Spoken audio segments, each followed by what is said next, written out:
Okay, so next up is the Curado K, and strangely enough, the best distance I got in practice was to set the cast control to just eliminate the side-to-side play, just like the Tatula, and the inside brakes with 3 on, and external dial between 1 and 2. And here's the lipless crank. So here we go.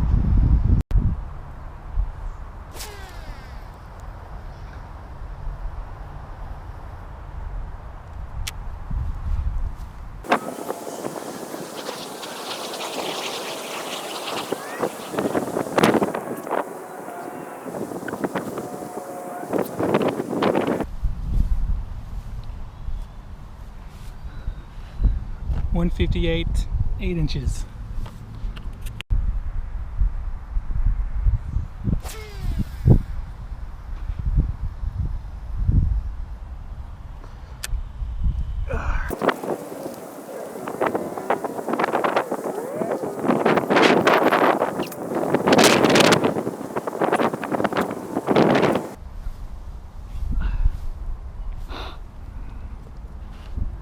.166 feet 2 inches.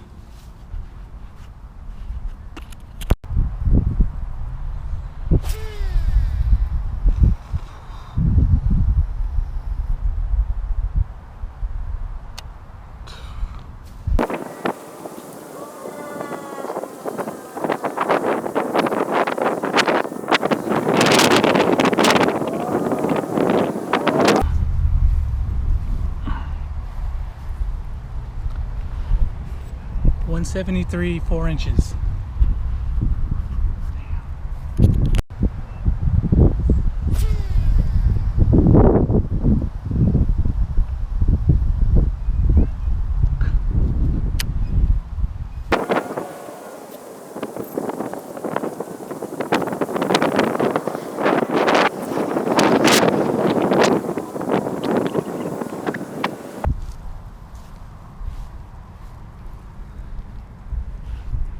.179 feet 2 inches.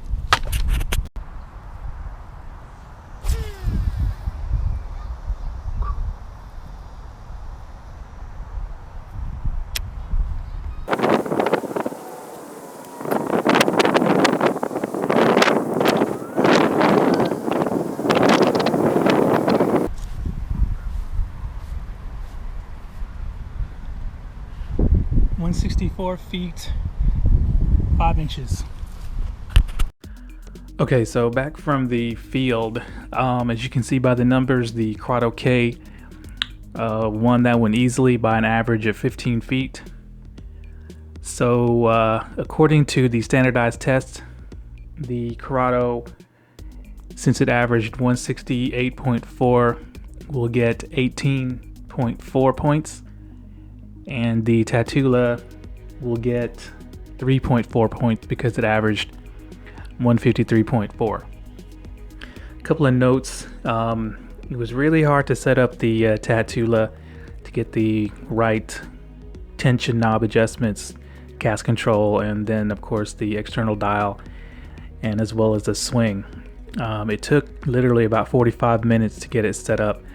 I had a really bad backlash off camera setting it up. It took me 15 minutes to pick out, and as you can see in the video, if you didn't fast forward through, once I attempted to eke out a little bit more distance with the Type R, the spool blew up just like the SV. Once you cross that threshold, you know, it just goes right off a cliff.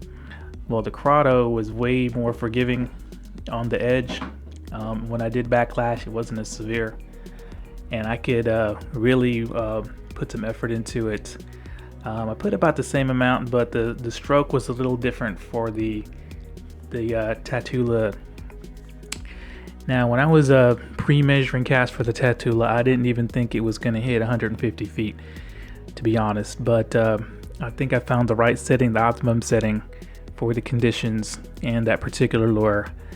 But it was the new Curado K, and I attribute that probably all down to the new brake system, which for some reason, with a higher setting, 3 of them on, gave the best distance.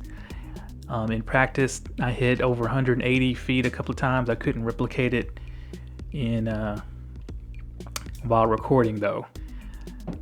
So now that we've got that portion out of the way, let's go over some of the personal or the individual features. Now, as far as the star drag goes, the Curado has a really small star drag. I wish it was bigger. Like the Tatula, it's got a nice big star drag. Zion, of course. But since the Curado's is made of metal and the Tatula's is made of a composite, I'm gonna call it even on that. Now the cast control, the Curado has a much bigger one. It's a lot easier to grasp and turn because of this this knurled edge here. While the Tatula, it kept its tiny star drag from the previous model. Now this particular one is a lot easier to turn. My old Tatula R was really hard to turn. So advantage to the Curado, at least for me.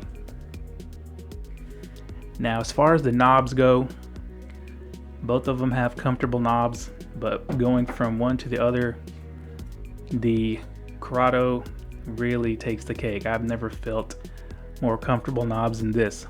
And both of them have very good knob tolerance, meaning that there's no play that I can tell going in and out or up and down, making them feel very refined for their price point. Even though the I'm gonna have to say, as far as the knobs go, the comfort goes to the Curado, but I believe the Tatula has a bearing under each knob, while this has bushings. Now the thumb bar, I'm gonna have to give that one to the Curado. It just feels more high quality. If I can focus in on here, there is no play up and down at all. While with the Tatula, there is a little bit of play, or I call mushiness. This would focus. You can see right there. The old one had it really bad. I called it mushy thumb bar. But you can feel that move before it actually engages. Now the other one, the old Tatula, I've actually had problems where the thumb bar would not pop up all the way, engage all the way, and when I'm reeling I can hear this clicking. So when I hear that clicking, I know the thumb bar didn't go up all the way. This one so far no problems, but I really haven't fished it that much. Now both of them have a 90mm handle. This one has a nice little gunmetal finish. Now the handle and drag star on the K are machined, I believe. I don't know if the handle is machined on the Tatula. As far as palming goes, I'm gonna say they're very equal. The CT is very comfortable, but it's got the same external dial with the protruding teeth that if I was, you know, working a jerkbait or topwater for more than a few minutes, just like the old model, it would probably rub my thumb raw. I wish they would change that. And I have nothing bad to say about the palming on this reel. It's very comfortable. Once again, I do wish that they would have made this external adjustment dial protrude more. That would make it a lot easier to turn. If this would focus. There we go. And the numbers are very small. Like you could barely, you have to really look, and when you get older and your eyes start to go bad, they need to make the numbers bigger, or just make this whole dial bigger. So anyone from Shimano listening, that's something that I would change. Now, you can see the size. I've compared them before, but for anyone who's new to the channel, the Curado K body itself, where you actually palm, is much smaller, but it's got a huge gearbox. This gearbox is massive.